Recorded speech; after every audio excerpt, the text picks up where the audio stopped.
نحمده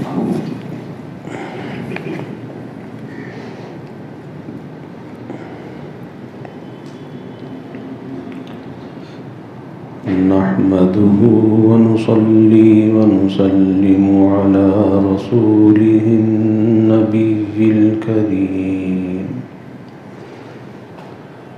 وعلى آله وصحابه أجمعين. اللهم صل على سيدنا ومولانا محمد وعلى آل سيدنا ومولانا محمد وبارك وسلم صلاة وسلاما كثيرا كثيرا. توفیق الہی اپنے محبوب مرشد پاک کی برکت سے عصر کی اس نشست میں حکیم الامت مجدد الملت حضرت تھانوی رحمۃ اللہ علیہ کے ملفوظات کا سلسلہ چل رہا ہے. گزشتہ 2 روز سے اصلاح کے بارے میں بات چل رہی تھی. ایک چھوٹا سا ملفوظ، چھوٹی سی بات جو مجدد تھانوی رحمۃ اللہ علیہ نے بیان فرمائی، اور یہ اللہ والوں کے کلام کی اندر ایک ایسی جامعیت ہوتی ہے کہ بہت بڑی بڑی باتوں کو مختصر الفاظ میں بیان کر دیتے ہیں، سمندر کو کوزے میں بند کر دیتے ہیں.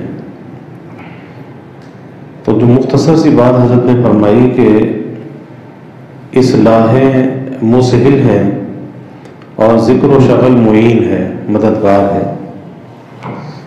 اگر اصلاح نہ ہو تو ذکر و شغل بیکار ہے. اصل چیز کیا ہے؟ اصل چیز اصلاح کا اہتمام کرنا ہے، اصلاح کے اہتمام میں لگنا ہے. مجدد تھانوی رحمۃ اللہ علیہ کے یہاں اسی پر بہت زیادہ اصرار کیا جاتا تھا. دیگر مشائخ کے یہاں یہ ہے کہ جو آیا اور اس آنے والے کو بیعت کر لیا، اور بیعت ہونے کے بعد بس وہ سمجھا کہ میرا کام ختم، اب میں فارغ، اب پیر مجھے بخشوا کر جنت میں لے جائے گا. اور وہ زمانہ جو مجدد تھانوی رحمۃ اللہ علیہ کا زمانہ تھا، اس وقت پیری مریدی چند رسومات کا نام رہ گئی تھی، جس میں کچھ ذکر اذکار اور کچھ ہدیے اور نذرانے. اور ہدیے نذرانے دینے کے بعد بس مرید یہ سمجھتا تھا کہ اب مجھے تو کچھ کرنا نہیں، اب یہ پیر ہے بخشوا لے گا. اور پیر کا کام یہ ہوتا تھا کہ وہ سفر شروع کرتا تھا اپنے ہدیے نذرانے وصول کرنے کے لیے. پورا ایک پھیرا لگا کے آتا تھا مختلف علاقوں میں، مختلف بستیوں میں. ایک زمیندار کا واقعہ مجدد تھانوی رحمۃ اللہ علیہ نے بیان کیا کہ جب اس کے ہاں گندم کی فصل کٹی تو گندم کی فصل کٹنے کے بعد اس میں سے حصے الگ کیے جاتے ہیں. گھر کا حصہ الگ ہے، کام والوں کا حصہ الگ ہے. تو کہا کہ وہ سورا جو پیر آئے گا اس کا بھی حصہ نکال دینا. یعنی یہ عزت کہ پیر بس ہدیے نذرانے وصول کرتا پھرتا تھا. ایک واقعہ اور بیان کیا مجدد تھانوی رحمۃ اللہ علیہ نے کہ ایک پیر ایک گاؤں میں پہنچا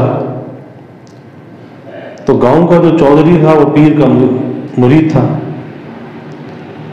تو چودھری نے کہا کہ پیر کیا بات ہے، اس دفعہ تو بہت ماڑا ہو رہا ہے. ماڑا یعنی کہ بہت کمزور ہو رہا ہے. پیر نے کہا کہ سورو کمزور نہ ہو تو کیا ہو، تم نماز نہیں پڑھتے تمہاری طرف سے میں نماز پڑھتا ہوں، تم روزے نہیں رکھتے تمہاری طرف سے میں روزے رکھتا ہوں. اور سب سے بڑھ کر مصیبت یہ ہے کہ روز تمہاری طرف سے پل صراط پر میں چلتا ہوں. جو بال سے زیادہ باریک ہے اور تلوار کی دھار سے زیادہ تیز ہے، تو کمزور نہ ہو تو کیا کروں؟ تو چودھری کے دل میں بڑا رحم آیا کہ پیر اتنی محنت کرتا ہے.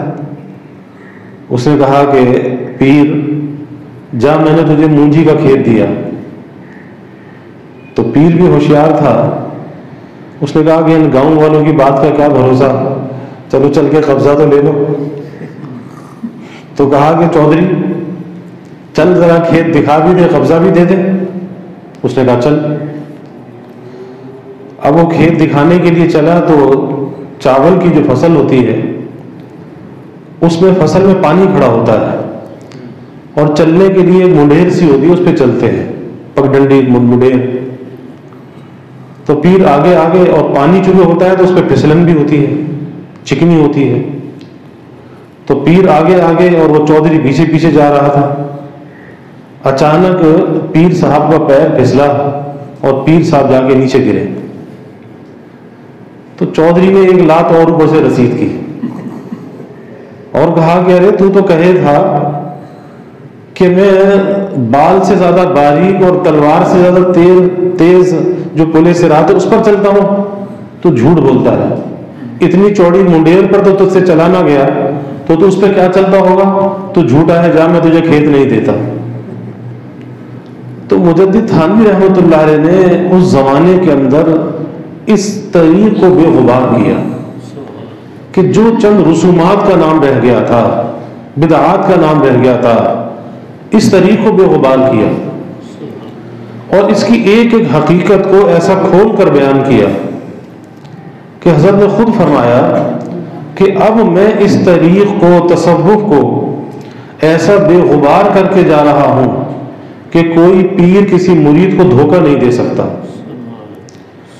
اور پھر اس کی حقیقت کو اس طرح سے سہل انداز کے اندر بھی بیان کیا، اختیاری اور غیر اختیاری، مقصود اور غیر مقصود. کیونکہ بعض دفعہ انسان کا راستہ وہاں پہ مارا جاتا ہے، ترقی سے رہ جاتا ہے کہ جب غیر اختیاری کو اختیاری سمجھنے لگتا ہے یا غیر مقصود کو مقصود بنا لیتا ہے تو ترقی سے رہ جاتا ہے. تو اس کی حقیقت کو حضرت نے اتنا آسان کر دیا ان 4 الفاظ میں، اختیاری، غیر اختیاری، مقصود اور غیر مقصود. بس جو مقصود ہے وہ کام کرو اور جو غیر مقصود ہے اس کے پیچھے مت پڑو، اور اختیاری کے اندر کوتاہی نہ کرو، غیر اختیاری کے در پہ نہ ہو. اب لوگ نماز تو نہ پڑھیں اور وسوسوں سے ڈریں گے، وسوسے بہت آتے ہیں. تو بھائی نماز پڑھنا تو فرض ہے اور وہ تو اختیاری ہے، اور سوال اختیاری کے بارے میں ہوگا. وسوسہ غیر اختیاری ہے، اس وسوسے سے کیا ڈرنا، کیا گھبرانا، اس وسوسے کے بارے میں کوئی سوال نہیں ہوگا. تو جس چیز کے بارے میں قیامت کے دن سوال ہوگا وہ تو اختیاری امور کے بارے میں ہوگا، غیر اختیاری کے بارے میں نہیں ہوگا. تو اس سے کیا ڈرنا اور اس سے کیا گھبرانا. تو اس لیے حضرت نے ایک ایک چیز کی حقیقت کو بیان کیا. یہی وجہ ہے کہ اس راستے کے اندر جو اصل چیز ہے وہ اصلاح کا اہتمام ہے. حضرت فرمایا کرتے تھے کہ بیعت کی برکت سے انکار تو نہیں ہے، لیکن نفع کا جو مدار ہے وہ بیعت پر منحصر نہیں ہے. کوئی یہ سمجھے کہ بیعت ہوگا تو نفع ملے گا. فرمایا کہ میں قسم کھا کر یہ بات کہتا ہوں یقین دلانے کے لیے کہ اس کا نفع کا جو انحصار ہے وہ بیعت پر نہیں ہے. اسی طرح ہمارے حضرت والد صاحب رحمۃ اللہ علیہ فرماتے تھے کہ اس طریقت کی جو اشاعت ہے، اس طریقت کی اشاعت کا جو انحصار ہے نہ وہ کثرت بیعت پر ہے نہ وہ کثرت اجازت پر ہے، بلکہ اس کی طریقت کی جو اشاعت ہے، اس کی خدمت ہے، وہ ہے اللہ کی رضا کے لیے دین کی بات کا پیش کرنا. اللہ کی رضا کے لیے چاہے ساری زندگی میں ایک بھی مرید نہ ہو، کوئی غم کی بات نہیں ہے، کوئی غم کی بات نہیں، ایک بھی مرید نہ ہو، اسے مقصود حاصل ہے کہ جو اس کے اختیار کا کام ہے وہ اختیار کا کام کر رہا ہے. ورنہ یہ کیفیت ہے کہ لوگ بیعت کو اور اجازت کو مقصود سمجھ لیتے ہیں لیسٹر میں انگلینڈ میں مولانا سلیم دہراج صاحب کے یہاں میں تھا، تو فرمانے لگے کہ ایک شیخ یہاں پر آئے تھے، مسجد میں مجھ سے ملے، اعتکاف میں حضرت تشریف رکھتے تھے، مجھ سے مل کر اٹھے تو ایک مدرسے کے مدرس کے پاس چلے گئے، ان کے پاس سے اٹھے تو دوسرے کے پاس چلے گئے، تو 3-4 لوگوں سے ملاقاتیں کی، تو ان کے جانے کے بعد وہ سب میرے پاس آئے، سب کے ہاتھ میں ایک لفافہ تھا۔ کہا کہ حضرت یہ کون صاحب تھے جو آپ کے پاس آئے تھے اور پھر اس کے وہاں سے اٹھ کے ہمارے پاس آئے؟ کیا ہوا؟ کہ جی ہمیں ایک لفافہ دے گئے۔ لفافہ کھولا تو کیا تھا؟ اجازت بیعت تھی، بیعت خلافت کا اجازت نامہ تھا۔ تو حضرت نے ان سے پوچھا بھئی یہ کیا حرکت ہے کہ جان نہ پہچان، نہ کوئی تعلق، نہ کوئی رابطہ، یہ کیا چیز ہے؟ تو کہا جی میرے شیخ نے جب مجھے اجازت دی تھی تو شیخ نے کہا جی اب سلسلے کے کام کو آگے بڑھاؤ، اور سلسلے کے کام کو آگے بڑھانے کا ایک راستہ تو یہ ہے کہ لوگ بیعت ہونے لگے تو سلسلے کا کام آگے بڑھے گا۔ تو میں نے بہت کوشش کی لیکن کوئی مجھ سے بیعت ہی نہیں ہوتا۔ تو جب کوئی مجھ سے بیعت نہیں ہوتا تو اب میں نے سوچا کہ اگر کوئی بیعت نہیں ہوتا تو پھر کام تو بڑھانا ہے، شیخ نے کہا ہے، تو میں نے اجازت دینا شروع کر دی۔ آپ اندازہ لگائیے کہ اس طریقت کو کھیل بنا لیا، تماشا بنا دیا۔ تو اس میں اس کی سلسلے کی جو حقیقت ہے اور اس کی اشاعت کا جو انحصار ہے، نہ وہ کثرت بیعت پر ہے نہ وہ کثرت اجازت پر ہے۔ تو مجدد تھانوی رحمۃ اللہ علیہ نے اس چیز کو اتنا بے غبار کیا۔ حضرت نے فرمایا کہ بھئی اصل چیز تو اصلاح کا اہتمام ہے، اصلاح کے اہتمام میں لگو۔ اور پھر حضرت کے بہت سے خلفاء ایسے ہوئے کہ جنہوں نے صرف اصلاح کے لیے حضرت سے تعلق کو قائم کیا، اصلاح کے لیے، اور اصلاح ہوتے ہوتے ایک وقت ایسا آیا کہ حضرت کی جانب سے انہیں اجازت بیعت ہو گئی۔ کسبی چیز نہیں ہے، وہابی ہے، من جانب اللہ، اللہ والوں کے دل میں اللہ کی طرف سے القاء کیا جاتا ہے، پھر جس کی جو امانت ہے وہ اس تک پہنچ جاتی ہے۔ تو اجازت، اصلاح کے بعد اجازت بھی ہو گئی۔ اب کہا کہ حضرت ہم تو بیعت بھی نہیں ہے، تو کہا کہ اب بیعت کر لیتا ہوں۔ تو اصلاح پہلے ہوئی، اجازت پہلے ہوئی اور بیعت بعد میں ہوئی۔ تو اس لیے اس طریقت کی اشاعت کا جو انحصار ہے وہ کثرت بیعت پر نہیں ہے، وہ اصل چیز اصلاح کا اہتمام ہے۔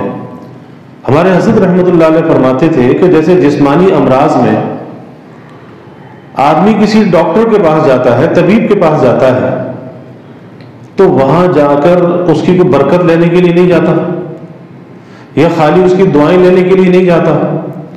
وہاں جو جاتا ہے وہاں تو اپنے مرض کو جا کے بیان کرتا ہے، اسے پڑتا ہے کہ خالی دعا کا اگر کہوں گا تو اس سے میرا مرض تو نہیں جائے گا، اور اگر دوا نہیں لوں گا تو مرض تو نہیں جائے گا۔ تو وہاں جا کر اپنے مرض کو بیان کرتا ہے، اور مرض بیان کر کے دوا لیتا ہے، اور جب دوا کو استعمال کرتا ہے اللہ شفا دے دیتا ہے۔ تو اسی طرح سے یہاں شیخ اور مرید کا جو تعلق ہے یا طالب اور مطلوب کا جو تعلق ہے تو وہ بھی اسی پر منحصر ہے کہ وہاں تعلق اپنی اصلاح کے لیے ہونا چاہیے، وہ صرف برکت کے لیے نہیں ہونا چاہیے کہ جی برکت حاصل ہوگی۔ تو نیری برکت سے کام نہیں چلا کرتا، بلکہ جب تک انسان اپنی اصلاح کا اہتمام نہیں کرتا، مجاہدہ نہیں کرتا، مشقت کو برداشت نہیں کرتا، اس وقت تک اس کے اندر باطن میں تبدیلی پیدا نہیں ہوتی۔ باطن کے اندر کے جو روگ ہیں وہ اندر کے روگ نہیں نکلتے۔ اس کے لیے تو جیسے کسی برتن کا میل کچیل ہوتا ہے نا، اسے اتارنے کے لیے اسے رگڑے دینے پڑتے ہیں، مانجنا پڑتا ہے، مانج کر وہ برتن صاف ہوتا ہے جب وہ کسی قابل بنتا ہے۔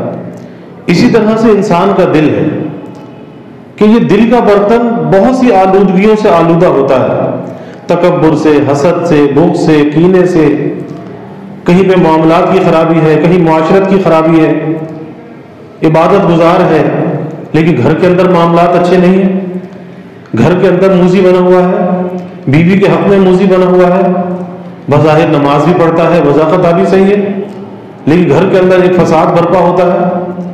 تو اب یہ کیا ہے؟ دل کا برتن اندر سے میلا ہے، اور اور وہ عبادات بھی اسے فائدہ اس لیے نہیں پہنچا رہی کہ میلے برتن کے اندر وہ عبادات کو جمع کر رہا ہے، اور میلے برتن کے اندر اگر کوئی کھانا پکایا جائے وہ کھانا کبھی لذیذ اور خوشبودار نہیں ہوتا جب تک کہ اس کے میل کچیل کو دور نہ کیا جائے۔ تو اس لیے اصلاح پر زیادہ توجہ ہونی چاہیے، درستی کا زیادہ اہتمام ہونا چاہیے۔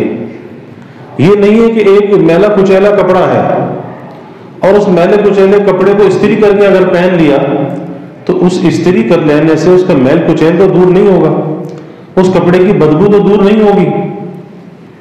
ہاں اگر اس پہ استری نہ ہو لیکن اس کو دھو کر میل کچیل دور کر دیا جائے، بدبو کو نکال دیا جائے، تو جب بھی وہ انسان پہن سکتا ہے، چاہے اس پر استری کی ہے یا نہیں کی۔ تو اس لیے یہ کثرت ذکر ہے نا، ذکر و شغل، تو اس کی مثال خوشبو کی کہہ لیں، عطر کی کہہ لیں، استری کی کہہ لیں، سلوٹے دور کرنے کی کہہ لیں، یہ نوبت تو بعد میں آتی ہے۔ پہلے تو اس کے میل کچیل کو نکالا جاتا ہے، اس کے بعد یہ مرحلہ آتا ہے کہ اس پہ خوشبو لگائی جائے اور اس پہ سلوٹیں اس کی نکالی جائیں۔ اور ہم ترتیب کے جب خلاف کرتے ہیں کہ جو پہلے کرنے کا کام ہے وہ کرتے نہیں، اور جو بعد میں کرنے کا کام ہے اسے پہلے کرنا چاہتے ہیں، تو اس بعد والے کام کی ترتیب کو جب بدلتے ہیں اس کا بھی فائدہ حاصل نہیں ہوتا، یعنی ذکر و شغل کا فائدہ حاصل نہیں ہوتا۔ اس لیے حضرت نے فرمایا کہ اگر اصلاح نہ ہو تو ذکر و شغل بیکار ہے، یعنی اس کا فائدہ اس کی ذات کو نہیں ہو رہا۔ اور اصلاح کا جو میدان ہے یہ بہت وسیع ہے، اس اعتبار سے بھی وسیع ہے کہ اصلاح کا جو عمل ہے وہ انسان کی موت تک ساتھ ساتھ چلتا ہے۔ موت تک خطرہ ہے کہ کہیں بہک نہ جائے، کہیں اسے کوئی اغوائے شیطانی کا شکار نہ ہو جائے، اغوائے نفسانی کا شکار نہ ہو جائے۔ کیونکہ بعض اوقات ایسا ہوتا ہے کہ کبھی مجدد تھانوی رحمۃ اللہ علیہ نے بہت باریک بات بیان فرمائی کہ کبھی حجاب ظلمانی ہوتا ہے اور کبھی حجاب نورانی ہوتا ہے۔ حجاب ظلمانی تو وہ ہے جو گناہ اور معصیت کے بعد حجاب پیدا ہو گیا، یہ حجاب ظلمانی ہے۔ تو اس حجاب ظلمانی کو تو انسان محسوس کر لیتا ہے، اس کی اصلاح کر لیتا ہے، درستی کر لیتا ہے، توبہ کر لیتا ہے، اللہ سے معافی مانگ لیتا ہے، پتہ ہے کہ میں نے گناہ کیا ہے۔ لیکن کبھی ایسا ہوتا ہے کہ وہ حجاب نورانی کہ ذکر شغل کے بعد، تلاوت کے بعد اس کے کچھ اثرات اور کیفیات محسوس ہونے لگتے ہیں، تو ان اثرات اور کیفیات کو مقصود سمجھ لیتا ہے اور مقصود سمجھ کر اسی کے اندر الجھ جاتا ہے اور وہیں پر اپنی منزل کو تمام سمجھتا ہے۔ حالانکہ منزل انسان کی تمام نہیں ہوتی اور اس کے سفر کی کبھی تکمیل نہیں ہوتی۔ جس کو بزرگوں نے فرمایا کہ ایک سیر الی اللہ ہے اور ایک سیر فی اللہ ہے۔ کہ سیر الی اللہ تو یہ ہے کہ ایک منزل پر پہنچ گئے، یہ تو سیر الی اللہ ہے، لیکن کیا اس منزل پر پہنچ کر اس سب کچھ کو دیکھ لیا؟ تو ظاہر ہے کہ نہیں دیکھا۔ تو جب اس سب کچھ کو نہیں دیکھا تو پھر کیسے کہہ سکتے ہیں کہ سفر کی تکمیل ہو گئی؟ جیسے ایک شخص کہیں سے چلا، کسی اور شہر سے چلا اور کراچی پہنچ گیا، تو یہ کراچی تک پہنچنا یہ سیر الی اللہ ہے کہ اللہ تک تو پہنچ گیا، لیکن اللہ تعالیٰ کی ذات لامحدود، اس کی صفات لامحدود، اس کی عظمت اور کبریائی لامحدود۔ اب سیر فی اللہ یہ ہے کہ اس کی سیر کرتا رہے اور وہ سیر کبھی ختم نہیں ہوتی۔ انسان کی زندگی تو ختم ہو جاتی ہے لیکن اس کی سیر فی اللہ کا جو سفر ہے وہ کبھی ختم نہیں ہوتا۔ تو حجاب نورانی جو ہوتا ہے وہ حجاب نورانی اسے سیر الی اللہ تک پہنچنے میں بھی رکاوٹ بن جاتا ہے، اور یہ اس کیفیات کو، واردات کو دیکھ کر سمجھنے لگتا ہے کہ بس میری منزل یہ آ گئی۔ جیسے حضرت نے فرمایا کہ راستے کے خوبصورت مناظر، کہ ایک آدمی سفر پہ چلا، راستے میں کوئی خوش نما مقام آ گیا، اب یہ خوش نما مقام کو دیکھنے کے لیے راستے میں ٹھہر گیا اور ٹھہر کر یہی سمجھا کہ بس منزل یہی ہے، اس سے زیادہ خوبصورت اور کیا مقام ہوگا۔ اب دوسری سواریاں تو آگے بڑھ گئی اور یہ وہیں ٹھہر گیا، تو یہ وہاں ٹھہر کر اپنی منزل پر پہنچنے سے رہ گیا اور باقی سب آگے منزل پر پہنچ گئے۔ اس لیے راستہ بڑا نازک ہے، یہاں پر رہبر کی رہبری کی ضرورت ہوتی ہے کہ جو اسے حجاب ظلمانی سے بھی نکال کے لے جاتا ہے اور حجاب نورانی سے بھی نکال کر لے جاتا ہے، اور پھر اس کے سفر کی جو انتہا ہے، جو سفر کا منتہا، وہ اسے بتاتا ہے کہ تیرے سفر کا منتہا کیا ہے، تجھے پانا کس چیز کو ہے۔ ورنہ اپنے طور پر انسان کہیں پہنچ کر ٹھہر جاتا ہے اور اس کے بعد سوچتا ہے کہ بس اس سے آگے سفر نہیں ہو سکتا۔ تو میں عرض کر رہا تھا کہ یہ اصلاح کا جو عمل ہے اس کا میدان بہت وسیع ہے، کہ ایک اس اعتبار سے کہ یہ موت تک یہ معاملہ، یہ سفر جاری رہتا ہے، اور دوسرا اس اعتبار سے کہ انسان کی زندگی کے مختلف ادوار ہوتے ہیں اور اس کی زندگی مختلف حصوں کے اندر تقسیم ہوتی ہے۔ کہیں پر اس کے معاملات ہوتے ہیں، کہیں پر اس کے عقائد ہوتے ہیں، عبادات ہوتی ہیں، کہیں معاشرت ہوتی ہے، کہیں اس کے اخلاق ہوتے ہیں، اور ہر جگہ پر اصلاح کی ضرورت ہوتی ہے۔ کہیں عقیدے میں اصلاح کی ضرورت ہوتی ہے، کہیں عبادات میں اصلاح کی ضرورت ہوتی ہے، کہیں پر معاملات، آپس کا لین دین، تجارت، ملازمت، اس کے اندر اصلاح کی ضرورت ہوتی ہے کہ ان معاملات میں معیار کس چیز کو بنایا جائے۔ آدمی کہتا ہے جی کاروبار ہے، ہمارا ذاتی معاملہ ہے، جیسے چاہے کاروبار کریں۔ نہیں، ذاتی معاملہ نہیں ہے، اللہ نے ہمیں شریعت کا پابند کیا ہے، احکامات کا پابند کیا ہے۔ اب یہاں پر اصلاح کہاں سے لینی ہے؟ اصلاح لینی ہے شریعت سے، کہ شریعت یہاں پر رہبر و رہنما ہوگی کہ کاروبار ہے، ملازمت ہے، تو کس طرح سے من چاہی نہیں کرنی، بلکہ شریعت کے حکموں کے تابع کرنی ہے۔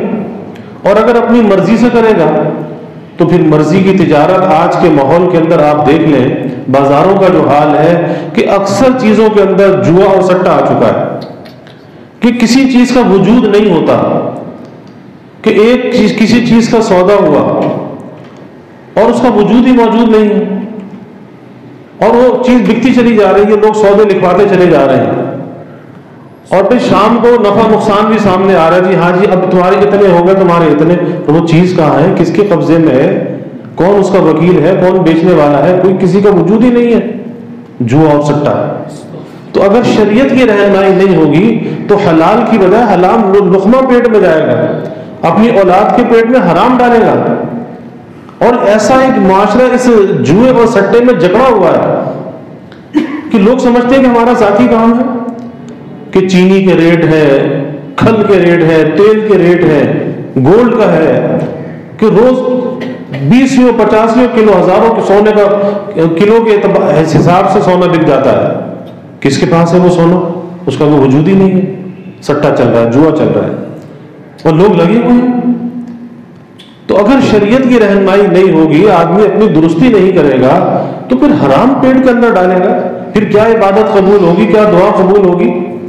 اس لیے ہر جگہ پر ضرورت ہے کہ آدمی اصلاح کا اہتمام کرے، اور رہبر اور رہنما انسان کی شریعت ہے، یا شریعت کے بتانے والے علماء ہیں جو شریعت کی روشنی میں ہماری رہنمائی کرتے ہیں کہ تمہارے معاملات کیسے ہونے چاہیے، تمہاری معاشرت کیسی ہونی چاہیے۔ اور علماء کے پاس جانے میں کبھی ہچکچانا نہیں چاہیے، یہ نہیں سوچنا چاہیے کہ کسی عالم سے، کسی مفتی سے اگر پوچھا وہ تو یہ کہے گا کہ ناجائز ہے۔ نہیں، آپ جا کر پوچھے کہ میں یہ کام کرنا چاہتا ہوں، یہ کام شرعاً جائز ہے یا نہیں، اور اگر اس کام کو صحیح کرنے کی جائز صورت کیا ہو سکتی ہے۔ اگر اس کی کوئی جائز صورت ہوگی وہ آپ کو بتائیں گے، اور جب جائز صورت کے مطابق آپ اس کام کو انجام دیں گے، آپ حلال لقمہ اپنے گھر لے کر آئیں گے، اپنے بچوں کے پیٹ میں حلال لقمہ ڈالیں گے۔ تو ہر جگہ پر انسان کو درستی کی ضرورت ہے، کوئی یہ نہیں کہہ سکتا کہ بس ہمیں اصلاح کی کیا ضرورت ہے۔ اسی طرح سے انسان کی معاشرت ہے کہ گھر سے باہر کے ماحول میں آدمی بہت اچھا ہوتا ہے، یار دوست، محلے دار، پڑوسی، بڑا ہنستا ہے، خوش گپے لگاتا ہے، گھنٹوں جو ہے بیٹھ کے باتیں بھی کرتا ہے، لیکن جہاں گھر پر آیا، گھر پر آتے ہی فیوز ہو گیا، اور وہ ساری خوش اخلاقی بد اخلاقی میں بدل گئی۔ اب والدین کے ساتھ بھی سخت رویہ، بیوی کے ساتھ، بچوں کے ساتھ سخت رویہ۔ تو ظاہر ہے کہ حدیث میں تو اللہ کے حبیب صلی اللہ علیہ وسلم نے فرمایا کہ تم میں بہتر مومن وہ ہے جو خوش اخلاق ہو، اور خوش اخلاق مومنین میں وہ زیادہ بہتر ہے کہ جو اپنے گھر والوں سے خوش اخلاق ہو. اور آپ نے فرمایا کہ میں اپنے گھر والوں میں تم سب سے زیادہ خوش اخلاق ہوں, سب سے اچھا برتاؤ کرنے والا.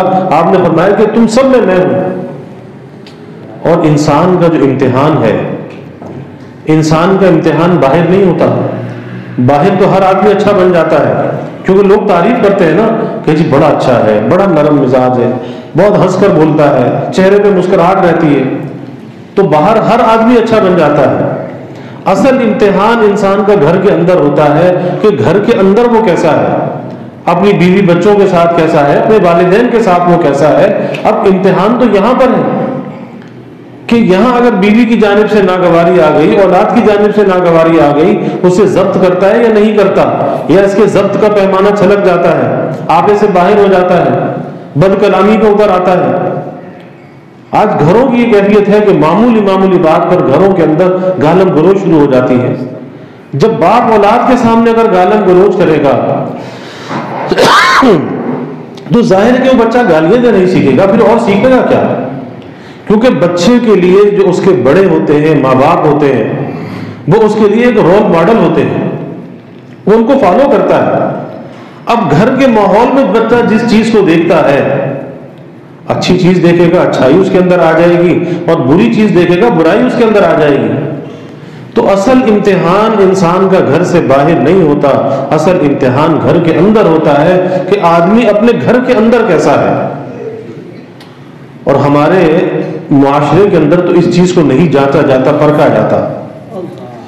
آپ یورپ اور برطانیہ میں چلے جائیں, وہاں پر بچوں کی سے پوچھتے ہیں, بچوں کی کیفیت کا جائزہ لیتے ہیں, ان کی نفسیاتی کیفیت کو دیکھتے ہیں. اگر وہ یہ دیکھتے ہیں کہ یہ بچہ ذرا ہائپر ہو رہا ہے, یہ کلاس میں مار دھاڑ کر رہا ہے, یہ شاؤٹنگ یعنی چیخ کر بول رہا ہے, تو فوراً سب سے پہلے بچے کے والدین کو کلیم کرتے ہیں, یہ تم نے کیا کیا ہے, گھر میں کیا ہو رہا ہے. فوراً سمجھ جاتے ہیں کہ بچے کا قصور نہیں ہے, اس کے ماں باپ کا قصور ہے, گھر کا قصور ہے, گھر کے ماحول کا قصور ہے.